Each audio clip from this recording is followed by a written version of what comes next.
You're watching Drakewing Gaming. Enjoy the video. Hey guys, Nary here from Drakewing Gaming. Some of you know me on Twitter, the Gaming Dragon. Today I'm coming back at you another Let's Play episode of Supernova. So the last place we left off, we actually just got back home. Lucas was waiting on us. We got reunited with him, and we're going to the funeral tomorrow for Templar. So, you know, the next day is probably not going to be a whole heap of fun, but it'll give us an opportunity to see some other heroes there and to see Templar off to his next life. But anyway, guys, sit back and enjoy. Let me entertain you for the next 20 minutes, and let's jump right into it, shall we? Alright, here we go. Yeah, that was insane.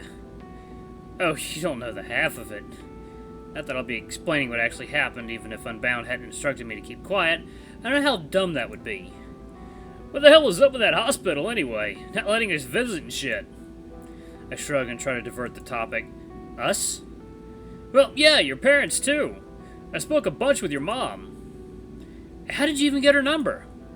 Jess has it, dummy, from last summer. Oh, that's right, I had forgotten about that.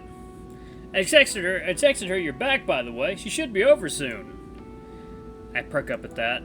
Jessica Wilder became part of our little power trio late into freshman year, and we've been almost inseparable since.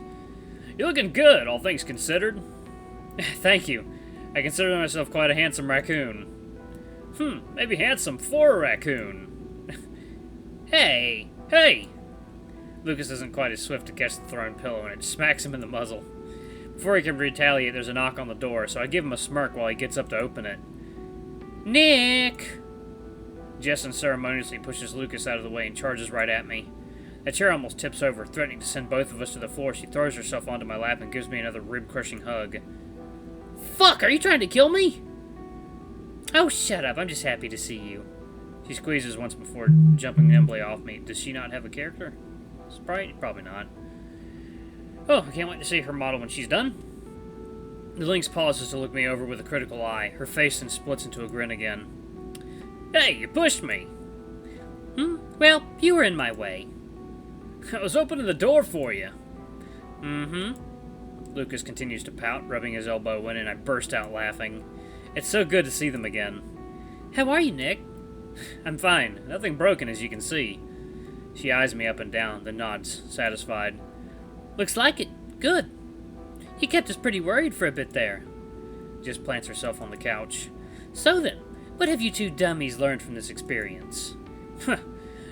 Don't help Lucas with projects he should have completed a month ago. Look up at the sky every time you're out, just in case there are supervillains flying at you. Stay away from shitty unfinished construction projects. Don't stay with Nick somewhere just because he likes the view. Wow, Dick. Very good, very good. Seems we have internalized some valuable life lessons after all. Jess puts on a mock voice, like she's lecturing a class of third graders. Indeed, ma'am. I'll be honest, at first when Lucas told me what happened, I thought it was some dumb prank. Yeah, it took me a while to convince her. Trust me, it was very real. And as batshit crazy as it sounds. Lucas turns to me, suddenly serious. So, what happened after the stairs collapsed? You never told me. It's all kind of a blur, as I told you. Templar and that other one were fighting. Stuff was flying around. They kept smashing through walls and shit, so I had to keep running from one place to the next to keep myself hidden. I guess at some point I just got smacked in the head and it knocked me out, and I woke up at the hospital. Lucas is wearing that same pained expression I saw in the condo that day. Fuck, dude! I should have found you. I should have found a way up there. Don't be stupid. You were right to get out while you could. I nod in agreement. Lucas is beating himself up over complete nonsense. There's nothing he could have done. He would have just gotten himself killed. The wolf lets out a heavy sigh. Come on, you know you couldn't help me there either way. Yeah, I guess. Jess cuts in to change the topic. You ready for the midterms? Yes, I got so much studying done. Alright, don't get snippy. Did you at least ask for extensions? Yeah, he emailed all my professors while I was at the hospital. I got an extra week for my papers, and they rescheduled my Tuesday exam for Friday.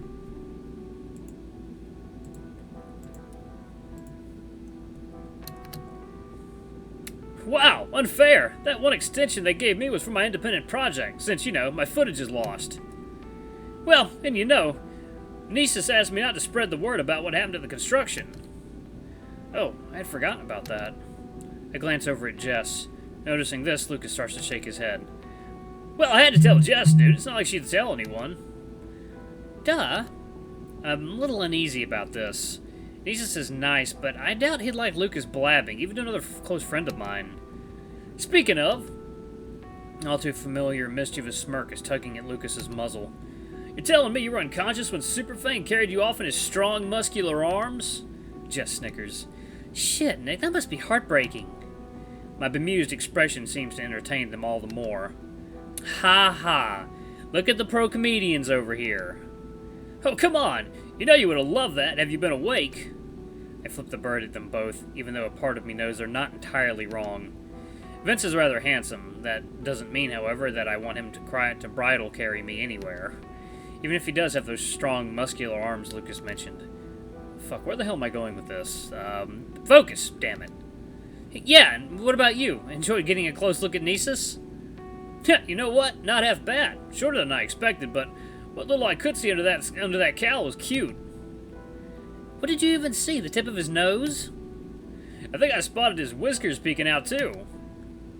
Alright, boys, you can fawn over your savior some other time. What I want to find out is, do we know what happened to Templar? I blink. Templar. Templar is dead. And also, I'm Templar. I'm sure he's fine. He seemed to be winning the fight when I was knocked out. I try to sound casual, but I'm not convinced I pull it off. Well, that other dude flew off a couple minutes before Superfang got there. For all we know, he might have, finished the job and left. I feel my breathing grow faster and I shake my head. I think Templar just drove him off before his teammates arrived.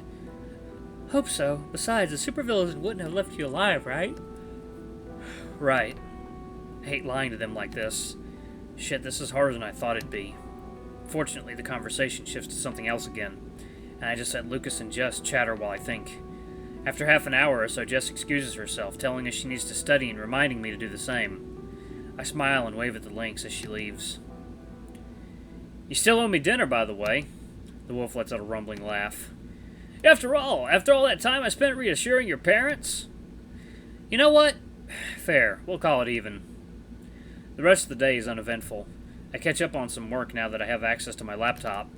It's a little strange to be back in my dorm room, worrying about papers and exams, when just this morning I was in the secret base of an actual superhero team. The school stuff still seems rather distant right now, and my thoughts inevitably turn to Templar's funeral. The Baron wasn't wrong. I don't know anything about the Badger who wore this bracelet before me.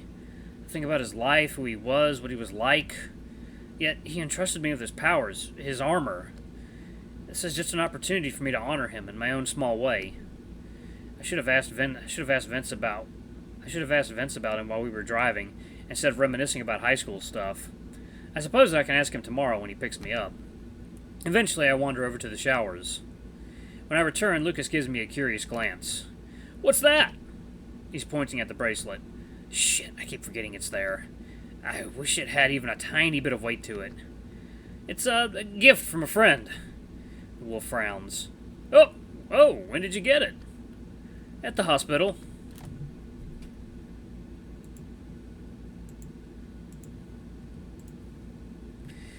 I realized my answer was done before Lucas even asked the next question. Huh, I thought it was no visitors allowed. He, didn't visit me. He works there. Someone I knew in high school. I can tell by the way the wolf's ears are moving around that I'm doing a piss-poor job with this story. Good friend? Kinda? He looks at the bracelet, then back at me. Is there a point to this? Oh, sorry, I was just curious. It's just a cheap bracelet, Lucas. Anyway, night. Oh, okay, good night. With a nod, I head into my room to get dressed. I'm feeling pretty irritated, although I'm not sure if it's directed at him or at myself. A little bit of both, maybe. By the time I'm back in the common room, Lucas has his headphones on, so I just do some light reading. Before I can go to bed, I inform him that I'll be out tomorrow. I don't lie about my purpose, although I don't mention whose funeral it really is. Oh, this is really fucking sad. Lucas leaves early for an exam, while I spend the morning making myself presentable. My head fur is being stubborn, so I spend a while trying to get it into a proper shape. I put on my suit and tie and then just wait for Vince. About half an hour later, I get the message that he's almost here, so I head out. Morning, Nick. Vince is dressed for the occasion as well, his oversized biceps and shoulders bulging through the navy fabric of his suit as he grips the steering wheel. Morning. I hesitate, unsure if I should ride shotgun or leave the seat open for Nisus. In the end, I decide to just get in the front seat. Vince gives me a questioning glance, but doesn't say anything otherwise. How are you feeling? Good, well, you know. Yeah, I think I do. I discover that Nisus lives around 5 blocks down from Grifton. He's waiting for us in front of an old-fashioned but decent-looking apartment building. The fox looks a little awkward, shoulders hunched and his paws in his pants pockets. He brightens up a little when the car comes to a stop at the curb. Hey, you two! For the next 10 minutes, we drive in silence. I'm told the cemetery is about an hour away, just outside the southern suburbs. Nisus seems content to just gaze out the window, and Vince is focused on the road. I fidget with the buttons of my suit. So, I've been meaning to ask something. Yeah? What was Templar like, as a person? Vince gives me a sideways glance. He was a hero, through and through. The folk loved him for a reason, He was brave and strong, and he loved helping people. Always did what he did with a wide grin. He pauses, then laughs. I guess you wouldn't be able to tell with the helmet and all. But trust me, he loved doing what he did, saving people, helping all of it. I guess that's the kind of image of Templar I had in my head. Even it seems a little, boring? I turn my head to look at Frank, but he doesn't meet my eyes, instead gazing out the window. His voice is tinged with melancholy. He had this sense of conviction with whatever he did, like he always knew who he was and what he needed to do, no matter the situation. I really saw him hesitate, even when the circumstances were far from being black and white. Just dependable, solid. He lets out a long sigh at the end. I sit in silence. That's a lot to live up to. Unbound said she doesn't expect me to. Well, more like she didn't think I can. It stings a little, but I guess it's up to me to try.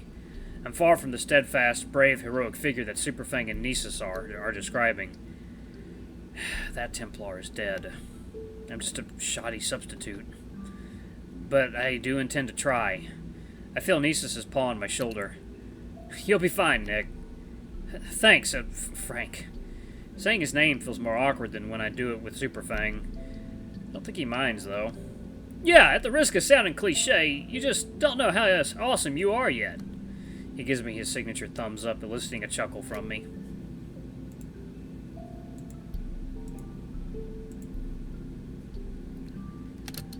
I guess I'll have to trust you on that one. Good! Oh, another thing. Yeah? Well, I still don't know what the Baron looks like under the helmet, I'll point him out to you. You don't have to talk with him today if you don't want to. No, it's fine. I think back to how many times I've seen Nisus and Baron and the Baron clash in the short time I've known them. Do you guys, not get along? Vince gives me a nervous glance. We're fine, mostly. He just has been a little insufferable since, I don't know why, but I feel a pang of guilt in my chest, even though I know this isn't my fault. Again, don't worry about him. He'll chill out soon enough. Looking forward to it. He's a good person. I never said he wasn't. But, come on, Fang. Yes, he is a good person who's sometimes a complete ass. Vince's expression falls, but he doesn't argue back. After that, Vince and I chat a little more about Templar. Nisus is still lost in his own thoughts. I learned that Templar's real name was Michael O'Connor and that he was an owner of a regular pub in the city. A remarkably unremarkable occupation for someone like him to have. Not that I knew him well enough to make that judgment. It's just that famous superhero who moonlights as a bartender seems a little incongruous. By then, we're in the flat suburbs south of Nova City. Not run down, but a stark contrast to the lavish Magnolia Hills. Small, squat houses line the narrow roads as we weave through. Something occurs to me when we turn onto the street leading up to the cemetery. Did Templar's family know about the superhero stuff? Oh yes, they all did. I don't think Shannon does, actually. That's Michael's younger daughter. Frank clarifies for my benefit. Really? Huh, well, Sarah and Danny knew for sure. Danny was training to be the next Templar. Oh. Yeah. Damn. So that's Templar's son. Do they know about me? Yeah, the Baron told them. Fuck. That's going to be awkward. Should I even talk to either of them? It seems kind of disrespectful if I didn't. Then again, would they want to talk to me? I grow more nervous as we approach our destination.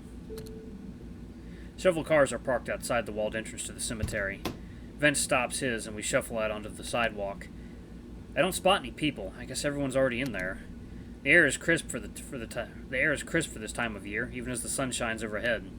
As Vince goes ahead of us, I notice Frank lingering, struggling with his tie, the knot having loosened somewhat during our ride. Want some help? Sure. He looks awkwardly to the side while I fiddle with the tie.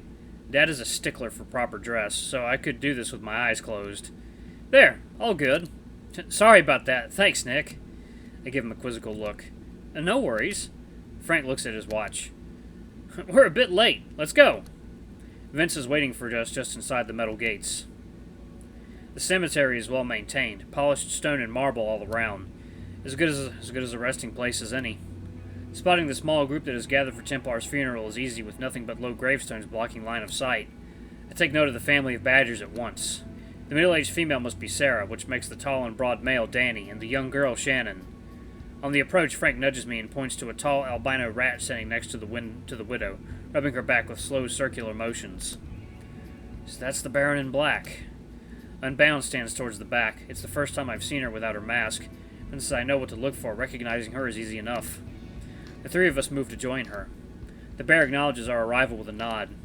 The priest, a short mouse, is reading from the scripture. I stand a bit to the side, letting the teammates mourn without me intruding.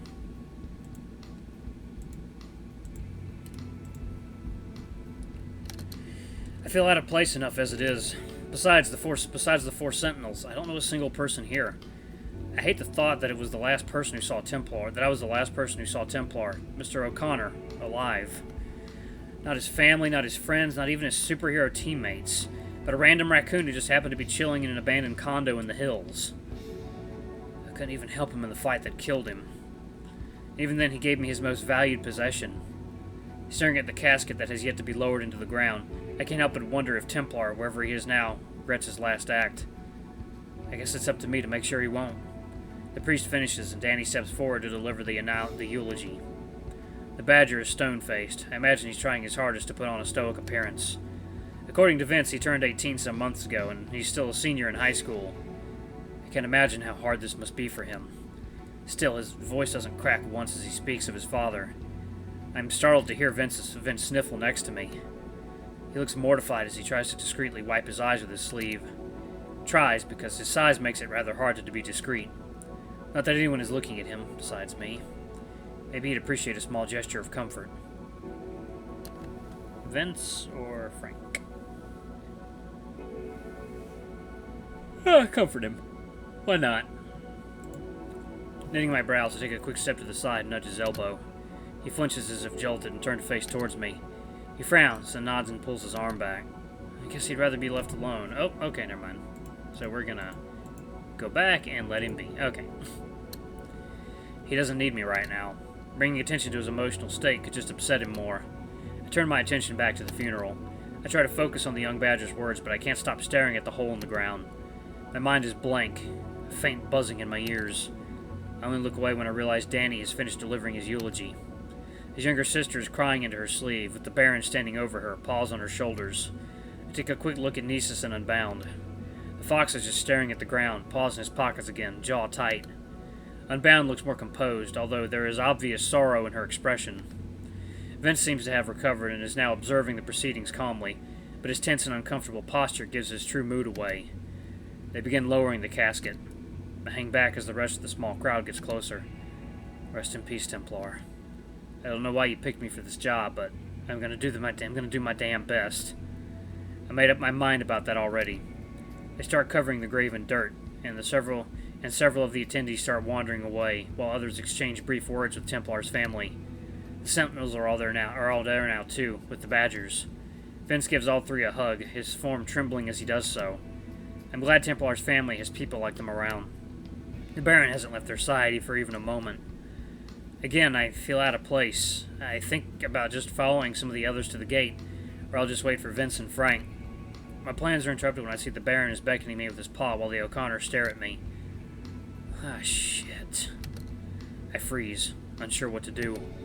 I'm very much not prepared for this. I should have left sooner. What the hell was I thinking? It's not like I can just ignore this now. So I walk over, slow and awkward, feeling anxiety overtake me. I hear Vince speak to the girl. Hey, Shannon! Why don't we take a short walk together? I saw something cool the other day I wanted to tell you about. She nods dejectedly, and the two take their leave. The Baron adjusts his glasses, and at last introduces me. Sarah! Daniel, this is Nick Saunders. I'm very sorry for your loss. Sarah and her son regard me silently for several tense seconds. Then, to my surprise, the former gives me a slight smile. Okay, I'm gonna save it right there. That was nice to see what the Baron looks like. Alright, guys, thank you so much for watching. This has been a rather emotional new episode.